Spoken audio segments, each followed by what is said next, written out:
All right. Jonah Hill will not promote his new movies because of mental health. Press tours exacerbate anxiety attacks. The funniest part about this is the movie that he's going to be promoting is a movie about mental health called Sputs. It's almost like it's planned. It's almost like the best way to promote a mental health movie is to talk about your own mental health. But I'm saying, like, is anything real anymore? Okay, I know I'm the guy who always comes on here and says that too, that there's no reality. But I before we read it, I did feel differently about it the more I thought about it because, and this could all be fake and it's like a way to promote his movie. But he's also someone who seems to want to improve himself. You know, he lost a ton of weight. Yeah. I appreciate that. And he's talked pretty publicly about struggling with people commenting on his relationships and his weight and things like that. I remember when he threw James Franco into the bus. Did he? Oh, yeah. Like, as soon as that stuff came out about James Franco, he's like, I'm not. Which, that annoys me because it's like, you clearly had no problem with his behavior. You cared that he got caught. Yeah, of course. Of course. Jonah Hill has released an open letter in which he announced that he will no longer promote his own movies for the foreseeable future in order to continue working on his mental health. His upcoming projects include a documentary he directed titled Sputs and a Netflix comedy, You People, which Hill co-wrote with director Kenya Barris. Hill stars in the Netflix film opposite Eddie Murphy. That's awesome. Whoa. Julia Louis-Dreyfus, Molly Gordon, Mike Epps, Nia Long, and David Duchovny. Wow, that is an eclectic cast right there. Nia Long's awesome, and so is David Duchovny. Throughout this journey of self-discovery within film, I have come to the understanding that I have spent 20 years experiencing anxiety attacks, which are exacerbated by media appearances and public-facing events, Hill wrote.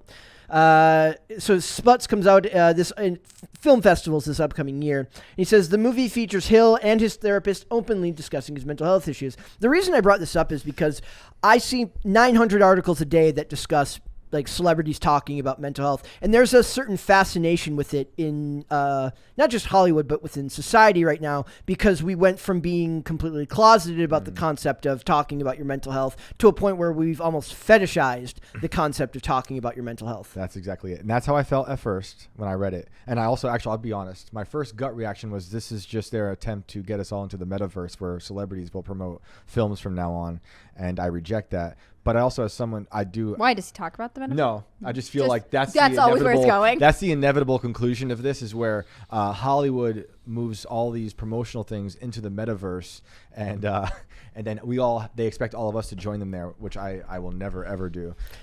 Do the people who invest in his films have a right to question this?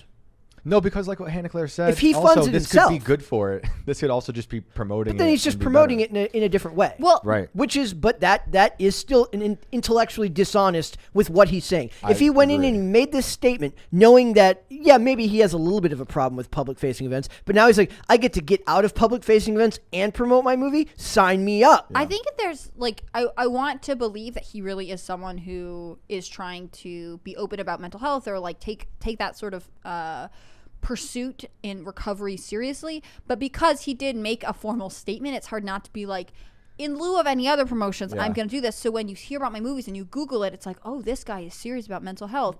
But it did in some ways remind me of, I don't know if you guys heard about this, but Mark Cuban has this drug company where he is selling things for cheap. Yeah, but he specifically said he's not going to put any money in marketing. It's all word of mouth. So it's called like Cost Plus Drugs. And I, in some ways, think there is, it's really interesting. And that was one of the tenets, like, it's all word of mouth marketing. He's not like paying for commercials or billboards or whatever. And in some ways, I see this as an allusion to that. Like, I don't need to sell myself to sell the movie. You know what I'm saying? Who's the guy who did, gosh, I can't remember his name. It'll come to me in a minute, but he's a really famous actor. He does a lot of Daniel Day-Lewis. Yes, thank you. And he like retreats to Scotland or whatever. He doesn't come out. He is not on the circuit when he's promoting his movies. That's how I feel too, because I'm also of the mind of I love artists who are kind of reclusive. Brian Wilson when he wrote Pet Sounds, Daniel Day-Lewis. Although if Chris Carr is listening, he'd be so mad. Why? I think he hates Daniel Day-Lewis. What a specific. He doesn't like this man and the things that he hates. I know. Chris Carr hates method acting. He also hates the British, which he had to tell me very like regretfully at one point. Maybe I'm slandering him. Maybe it's not Daniel Day-Lewis. I feel like it is, but I'm sorry if it is. If it's not Chris Carr, but he also hates Michael Mann movies, and he hates the movie Heat, which means his judgment is clearly suspect. We're making him sound like so crotchety and mean. Like he's also a really like the nice best guy. editor I've ever had in my life. Yes. But 110%. He's the backbone of like everything I do. do. True. Thomas Pynchon isn't one of my favorite authors. Also recluse. So I understand the need for wanting to be a recluse when you're also balancing the public life. And I understand that the public life comes with all its own stresses, but I also think like you have to some degree understand that. And I'm just balancing all this. I understand it. I also am like searching through the story for authenticity. I want to believe that he's being authentic, but it is hard to understand if he's being authentic by just reading a press release. Also, we have this here, which says Jonah Hill deletes his Instagram amid accounts of anxiety. He also attacks. shaved his head. Yes. Yeah. So this is after he bleached it, or is he alluding to Brett? So the thing here is that I see more and more of this. We had Shawn Mendes canceled an entire tour recently because he felt that his mental health was crappy and he needed to work on it. And then somebody posted like pictures of him like at the beach, and even I made the comment where I'm like, like I was like, why is he at the beach if he has bad mental health? But sometimes you take a beach day because you have bad mental health. Yeah, exactly. Goodness. So, but we also have this, which is that the young actor who played in Superman and Lois is actually leaving. He plays Jonathan Kent in Superman and Lois. He's leaving the show after 2 seasons because of problems with his own mental health, which proves that they're not like afraid to do this anymore. Like they're not maybe the opportunities feel more plentiful to them, but I feel like 20 years ago they would be way too afraid to like lose their place in the industry by just because back in the day it would have made you seem unreliable. Now because it's so socially acceptable. But like you said it perfectly. They fetishized it. And that's the problem with wanting to know if it's authentic or not. There's a weird obsession with the concept of like people who talk about like their conversations between them and their therapist. Like they fetishized going to therapy. Yeah.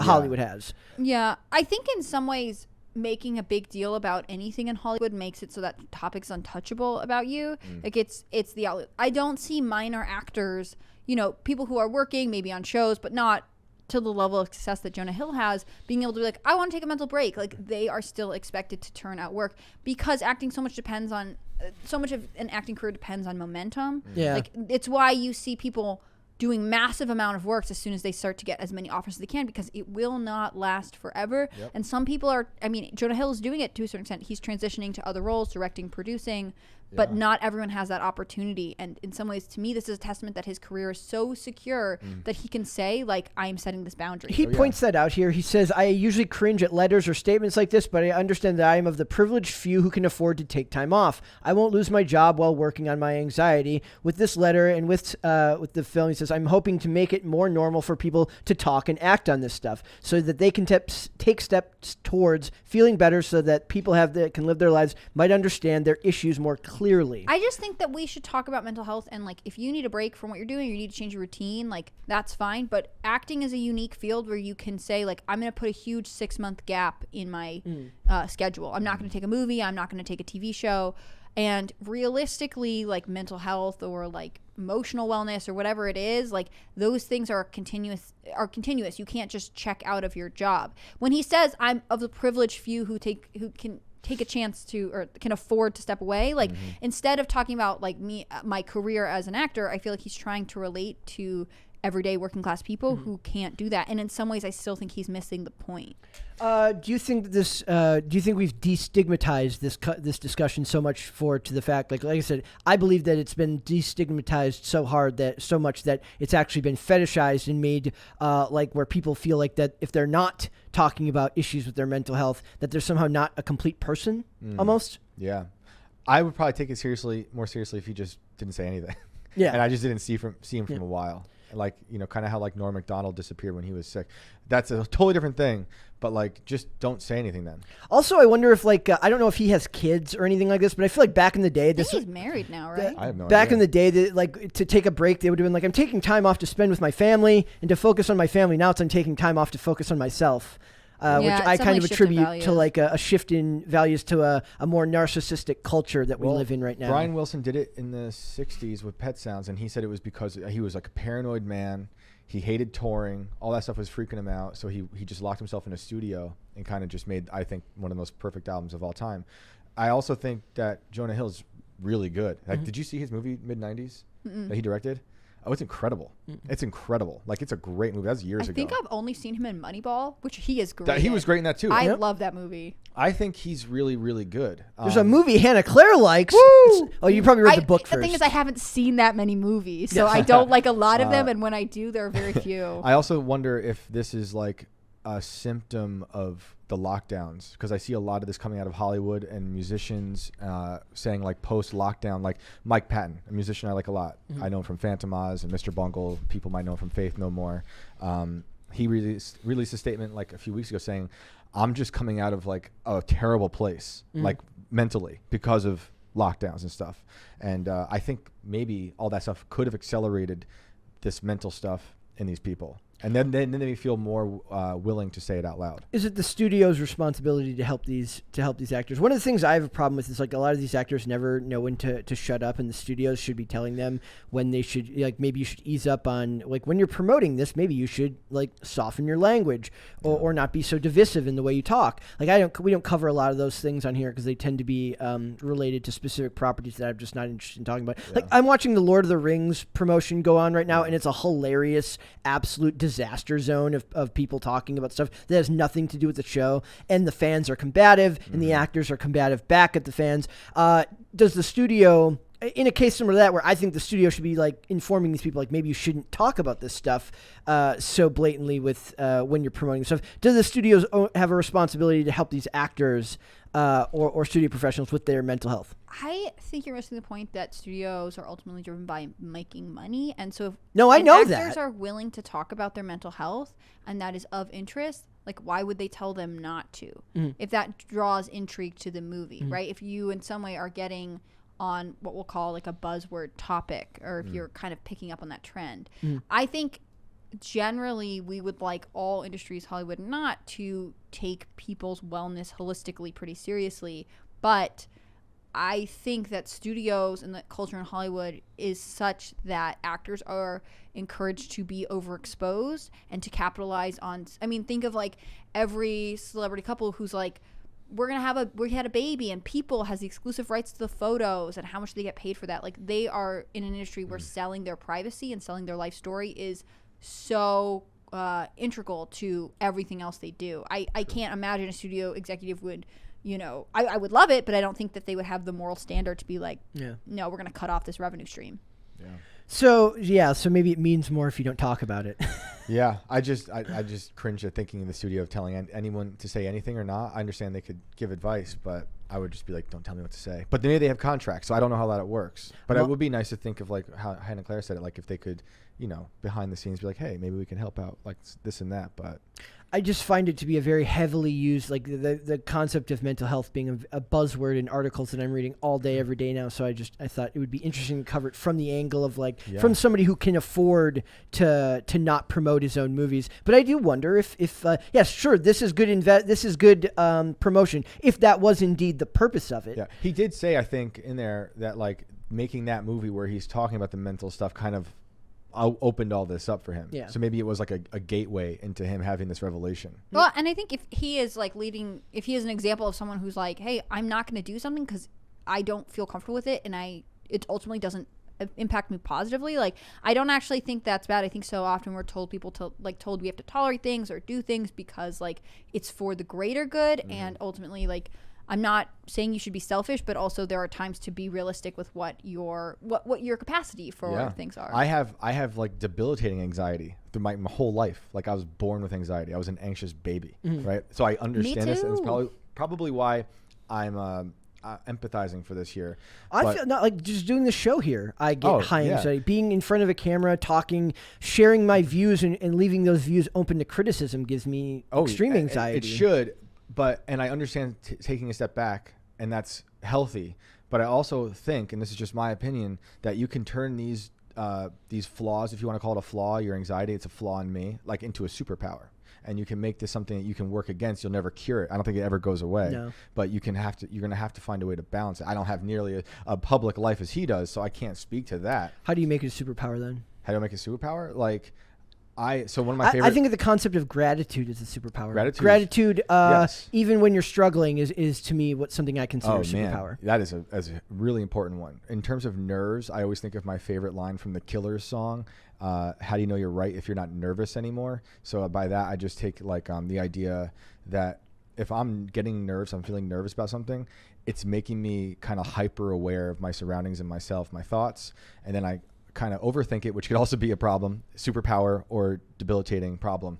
But I use the anxiety to kind of analyze if I'm doing my best. And if I'm nervous, that means I'm getting to somewhere that might be new to me, and then I'm happy about it.